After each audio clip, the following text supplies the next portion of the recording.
Shalom, selamat pagi anak-anak. Kita bersyukur bertemu kembali ya setelah libur. Sekarang kita akan belajar tentang cara berdoa yang benar ya. Cara berdoa yang benar. Kemarin kalian sudah buat rangkuman tentang arti berdoa. Apa itu berdoa? Nanti di Zoom kita bisa jelaskan apa yang kalian sudah rangkum. Ini langsung Bunda jelaskan ya.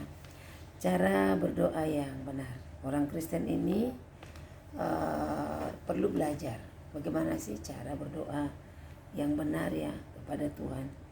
Beberapa hal harus kalian perhatikan bahwa ini syarat dalam berdoa. Pertama, Yohanes 1 ayat 15, doa saat kalian berdoa kalian harus menyelesaikan hutang-hutang dosa, minta ampun, karena Tuhan katakan nggak boleh datang dengan tangan yang kotor. Tangan yang kotor bercampur darah, maksudnya ya terhamiri, hatinya benci. Jadi orang yang benci kan dalam 1 Yohanes pasal yang ketiga 15, orang benci itu sama saudara termasuk pembunuh. Nah itu tangan yang kotor, jadi nggak boleh ada benci ya. Kemudian bibirnya, jangan bibir yang kedua ya, dalam kitab Yesaya 29 ayat 13, bibir kita memuliakan Tuhan, tapi hati kita jauh daripadanya. Ya. Kemudian kita berdoa itu harus dalam roh dan kebenaran, karena Allah itu roh. Nah, kebenarannya apa? Ya kebenarannya sesuai dengan kehendak Tuhan. Ya, tidak semua doa itu dijawab menurut keinginan kita. Jadi tidak ada doa yang tidak dijawab, semua dijawab. Bedanya adalah apa yang sesuai dengan kehendaknya. Jadi kalau nggak dijawab doamu, itu artinya jawabannya adalah doa itu tidak sesuai dengan kehendak Tuhan. Nah dalam berdoa ada unsur-unsur yang harus kalian ketahui. Pertama, bersyukur dalam bentuk apa itu? Puji-pujian kepada Tuhan ya, pengagungan. Kata misalkan, terima kasih Tuhan, kau sangat baik. Aku bersyukur memuji namamu karena kau sangat mengasihi dan engkau menyelamatkan sampai saat ini aku bisa berkumpul, dan seterusnya. Puji-pujian itu apa yang Tuhan kerjakan. Tuhan itu memang harus dipuji. Jadi jangan, Tuhan berilah aku ini, jaga aku itu, lindungi aku. Itu kamu mengaturnya seperti satpam. Jadi ada unsurnya, puji-pujian. Kenapa? Atas semua perbuatan-perbuatan Tuhan. Nah itu ada pengakuan setelah kamu tentunya memuji-muji. Ada dulu dong pengakuan. Kamu harus mengaku bahwa kamu itu penuh dengan dosa. Ya, penuh dengan dosa. Ya harus diakui. Ya, penuh dengan dosa. Jadi dengan demikian kamu bisa bersyukur.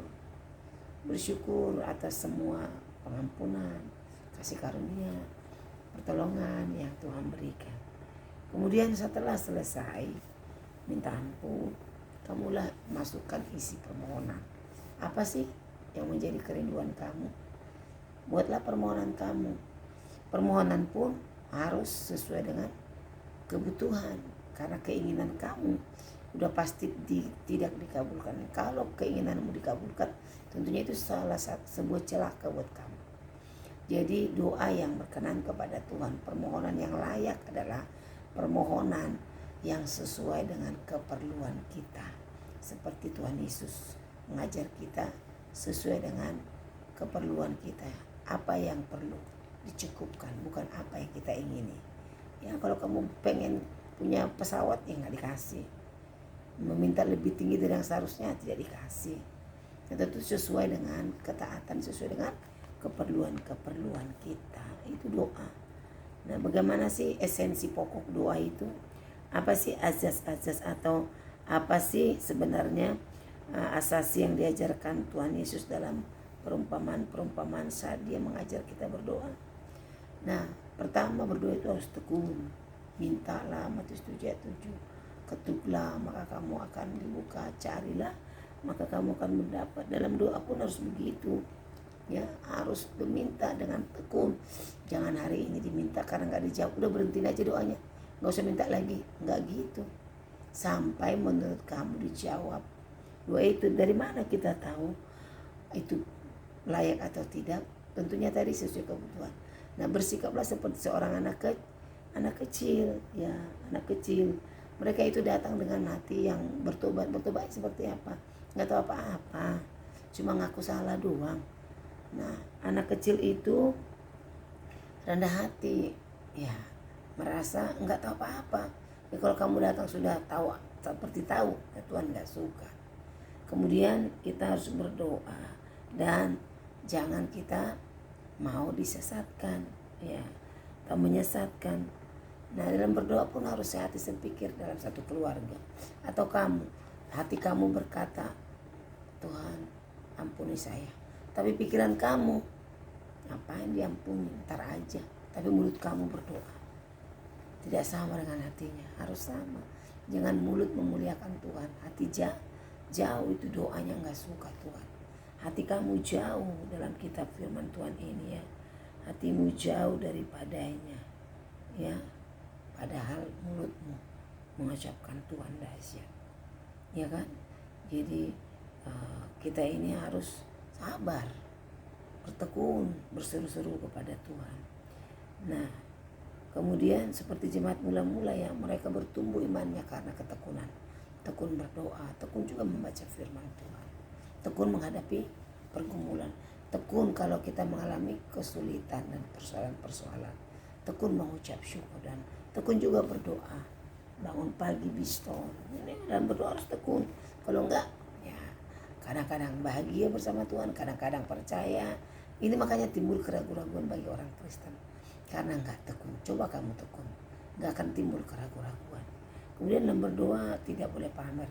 Dalam kitab Matius 6 katakan, tutuplah kamar sebab Bapamu yang tersembunyi akan mengetahui apa yang engkau doakan. Yang ketiga, nggak boleh bertele-tele. Matius 6 ayat 7. Ya, bertele-tele itu kebiasaan orang yang tidak mengenal Allah, berarti nggak percaya. Bertele-tele itu berulang-ulang, panjang, nggak jelas. Harus simpel. Bapa, terima kasih, aku bersyukur atas kasih-Mu, aku minta Tuhan, dan seterusnya. Kemudian dengan iman. Ya, kalau bimbang nggak dapat apa-apa. Yakobus pasal 1, ya. Kalau orang yang menduha hati nggak dapat apa-apa. Ya, terus yang paling utama, mintalah dalam nama Yesus. Yohanes 14 ayat 13 sampai 14. Kalau doa tidak dalam nama Yesus, ya nggak dijawab. Harus memintanya dalam nama Yesus, ya. Dan harus tinggal di dalam firman-Nya, ya kan? Tinggal dalam firman-Nya seperti apa, ya. Apa yang kamu minta dan doakan itu tinggal dalam firman. Kamu harus percaya bahwa kamu telah menerima. Itu namanya berdoa dengan iman. Jadi berdoa dengan iman itu begitu, belum menerima sudah percaya. Enggak menerima juga harus tetap percaya. Enggak juga harus tetap percaya. Sampai kapan? Sampai dijawab oleh Tuhan. Kalau itu cocok dengan keinginan Tuhan, baik bagi kita, Tuhan jawab. Tapi kalau nggak cocok, bisa ditunda, bisa diperpanjang. Nah, bisa juga cepat. Itu tergantung bagaimana kita beriman. Kamu harus percaya yang kamu minta itu menyenangkan hati Tuhan. Nggak mungkin nggak dijawab kalau itu buat kesenangan Tuhan. Karena ketika kamu memintanya diberi, itu maksud itu menjadi kesenangan bagi Tuhan.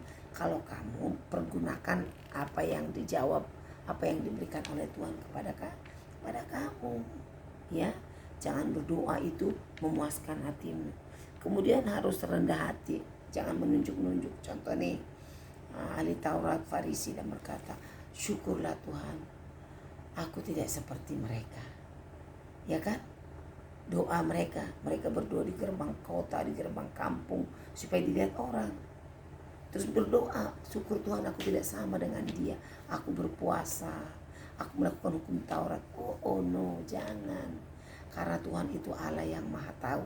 Sedalam-dalamnya, sekecilnya batin kita, Tuhan tahu. Jadi Tuhan itu mendengar doa yang benar-benar dinaikkan dengan rendah hati. Dia menaikkan permohonan. Kalau Tuhan berkenan dijawab. Ini rendah hati. Kalau Tuhan berkenan berarti kita harus tetap bersyukur. Meskipun kita sangat memerlukan belum dijawab, kamu tetap sabar dan bersyukur. Nah, perdalamlah relasi hubungan dengan Tuhan. Nah, berdoa dengan rendah hati berarti kita membuktikan kasih kita kepada Allah. buktikan kasih-Mu. Dan praktek hidup sehari-hari pun kamu harus menunjukkan sebuah sikap rendah hati. Ya jangan berdoa petang-tang, aku sudah berdoa tadi. Enggak begitu. Tunjukkan sikap hormatmu kepada orang lain. Tunjukkan sikap imanmu kepada orang lain ya. Contohnya sikap yang manis ya kan. Dan tidak juga merasa merundung atau berduka saat kita berbeda. Doa kita rasanya enggak cepat dijawab. Jangan putus asa dan sedih. Nah itu Tuhan tidak suka. Allah mengasihi orang yang rendah hati, yang benar-benar hanya bergantung kepada Tuhan. Nah itu, jadi seketika dia minta Tuhan belum jawab, dia tidak memaksakan keinginannya. Nah orang yang rendah hati juga adalah berdoa bukan hanya untuk memikirkan dirinya sendiri. Nah saat dia berdoa, ingat mendoakan orang tua, mama kamu, papa kamu, adik kamu, kesusahan mereka. Kamu ingat kalau kelakuanmu menyusahkan mereka, kamu harus minta ampun, minta maaf juga kepada mereka. Tunjukkan perubahan-perubahan perilaku. Ini orang yang rendah hati. Nah kalau kamu berdoa tanpa menghiraukan pelanggaran, sikap yang baik, kamu tidak peduli, doamu enggak juga dijawab. Karena Tuhan itu mengasihi orang-orang yang rendah hati, tapi membenci orang-orang congkak. Dia mengasihani orang yang rendah hati. Nah kalian jangan berdoa juga memukul-mukul diri, memohon pengasihan Tuhan. Ya enggak, ya kan? Dia seperti orang Farisi itu pukul-pukul diri menengadah ke langit. Ya enggak begitu, tetapi kita hanya minta belas kasihan Tuhan. Nah jadi kamu itu mintalah kepada Tuhan yang punya tuayan supaya ia mengirimkan nyaat. Ini berbicara tentang Tuhan yang punya kuasa untuk menjawab doa. Ambillah hati Tuhan, ya, berdoa dengan merendahkan hati, tekun melakukan yang baik, sabar saat belum dijawab, baik kepada orang tua, tekun dalam belajar melakukan kehendak Bapa. Kemudian saat berdoa, Roh Kudus membantu kita untuk berdoa ya. Roh Kudus itu menggerakkan hati kita untuk berdoa, sebab Roh Kudus adalah inisiator bagi orang-orang percaya untuk berdoa kepada Tuhan. Manusia tidak memiliki keyakinan untuk berdoa karena kegelisahan atas dosanya, dan akhirnya dia mengalami kekacauan. Nah karena dosa orang gelisah dan takut berdoa. Banyak orang takut berdoa karena mengingat dosa. Tapi Bunda kasih tahu kalian, Ibrani katakan, mari dengan penuh keberanian menghadap Tuhan. Tapi kamu akan berani kalau kamu mengaku dosa. Tapi kalau kamu penuh dengan dosa, nggak pernah mengaku dan menyadari, ya kamu tidak punya percaya diri untuk datang kepada Tuhan. Dan kamu akan bilang orang lain, ngapain kamu sok-sok berdoa. Dan kamu juga akan berpikir sama, untuk apa saya sok-sok berdoa. Padahal Tuhan suka setiap berdosa, kita berdoa dan merendahkan hati. Itu tandanya kita merendahkan diri kita di hati Tuhan. Nah ketika orang berdosa minta pengampunan, Roh Kudus meyakinkannya. Roh Kudus meyakinkan bahwa orang percaya itu menerima pengampunan dari Allah ya. Jadi kita harus minta Roh Kudus untuk menggerakkan hati Tuhan. Roh Kudus tolong aku, Roh Kudus urapi aku. Roh Kudus lah yang menggerakkan hati kita untuk berdoa. Minta tuntunan pimpinan Roh Kudus, karena Roh Kudus itu berfungsi menolong, mengingatkan dan menginsyapkan kita akan dosa. Nah Roh Kudus itu mendorong hati kita untuk berdoa. Kemudian Roh Kudus bagaimana yang mengajar kita bagaimana harusnya berdoa. Roma 8 ayat 26. Jadi kalau kamu tidak tahu berdoa, minta Roh Kudus ajari saya. Jadi kalau kalian disuruh berdoa nggak berani, bilang pendek-pendek, terima kasih Tuhan, kami mau belajar, ajari kami. Amin. Ya ampun, itu anak kecil. Orang dewasa atau lebih besar dari anak kecil, berdoanya sudah harus teratur. Bapak terima kasih. Untuk apa? Untuk semua yang dia buat. Nah apa permohonanmu Tuhan? Sekarang kami mau belajar, atau saya sedang sakit. Apa yang kau butuhkan, sebutkan. Setelah selesai, kuduskan, ampuni terlebih dahulu ya Bapa atas dosa. Terima kasih atas berkat-Mu. Doa yang benar itu lahir dari iman, ya, lahir dari iman dan pengertian akan kebaikan Tuhan. Kamu harus berdoa dengan iman, tapi mengerti semua karena kasih karunia Tuhan. Ya, jadi Roh Kuduslah yang membimbing kita, mengajari kita berdoa. Nah, bagaimana orang dapat berseru kepada Tuhan kalau mereka tidak percaya? Ya nggak bisa. Bagaimana mereka percaya kalau tidak bisa mendengar? Karena itu kita harus mengingat, belajar terhadap firman Tuhan, apa yang tadi disampaikan dalam hamba-hamba Tuhan, oleh hamba Tuhan dan para pengkhotbah. Dan di Alkitab katakan, nah kita ajarin, kalau misalkan kita sudah diajarin, begini lo harus berdoa. Nah kamu sudah belajar agama, kamu sudah tahu, tapi kamu tidak terbiasa. Ya udah, latih dirimu biasa berdoa. Tidak ada doa yang tidak bisa kalian ucapkan. Sama seperti bercerita kepada manusia. Kalau kamu bercerita tentang masalahmu, Tuhan juga mendengar masalahmu. Sama bedanya kepada Tuhan dengan hati yang remuk, hati yang hancur, hati yang menyesal, hati yang percaya. Kalau orang lain perlu nggak kau remuk-remuk? Minta remuk-remuk itu namanya nggak bagus. Kalau minta tolong dengan kejujuran, dengan ketulusan, kamu adalah orang yang tulus, bantu aku dong, pasti dibantu. Apalagi kamu sudah mendoakan terlebih dahulu. Kalau dengan Tuhan harus remuk hati, harus rendah hati. Tuhan Yesus mengajarkan kita berdoa, meminta, mengetuk, mencari, memohon kepada Tuhan. Ya, menyampaikan keinginan kita dengan sejujur-jujurnya. Saat berdoalah di dunia ini, orang yang ditemukan jujur adalah saat berdoa. Karena kamu berdoa tidak jujur, sampai kapanpun dalam berbicara, bersikap dan menyikapi hidup, kamu tidak akan pernah jujur. Tuhan mendengar juga, karena sedalamnya hati kita, belum kita bertindak pun Tuhan sudah tahu apa yang ada di pikiran kita. Belum kita lakukan pun Tuhan sudah tahu apa yang kita lakukan. Karena itu kamu harus menjalin hubungan yang bersifat pribadi dengan Tuhan. Nah, saat berdoalah kita membangun hubungan pribadi yang intim dengan Tuhan. Orang lain tidak tahu, kita buka rahasia kita, dosa kita, orang lain nggak tahu. Rahasia busuk kita bukakan kepada Tuhan. Apakah Tuhan marah? Tidak. Tuhan senang kalau rahasia itu dibuka. Kalau kamu tutupi, iblis senang, akan menumpuk perilaku-perilaku yang tidak baik. Tetapi kalau kau buka di hadapan Tuhan, maka setan takut dan kamu tidak punya keinginan dan keberanian untuk menutup-nutupi dosa, menjadi karakter ilahi. Nah, dalam doa-doa seperti inilah yang dijawab oleh Tuhan. Orang-orang yang berdoa seperti inilah yang disukai Tuhan. Selalu mengaku dirinya di hadapan Tuhan, membangun hubungan pribadi. Pribadi itu berbicara tentang rahasia kita. Semua kita kasih tahu, walaupun sebenarnya Tuhan tahu rahasia kamu. Nggak perlu kamu tutupi. Kenapa? Karena bagi Tuhan tidak ada yang tertutup, tidak ada yang tersembunyi bagi Tuhan. Jadi jangan kamu tutup-tutupi. Bukakan kepada Tuhan supaya Tuhan menolong kita. Nah, jadi kamu harus membangun persekutuan yang intim dengan Tuhan. Itulah pelajaran kita hari ini, menyambung pelajaran yang sudah kalian rangkum. Jadi halaman 109 sampai halaman 112 lewat video ini Bunda sudah sampaikan.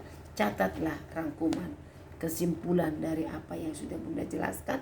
Boleh kalian lihat buku untuk mempersingkat penjelasan saya. Itulah poin-poin utamanya. Untuk lebih ringkasnya, maksudnya untuk lebih bagus bahasanya, boleh kalian lihat buku paket setelah mendengar video, atau langsung dari video saya berulang-ulang.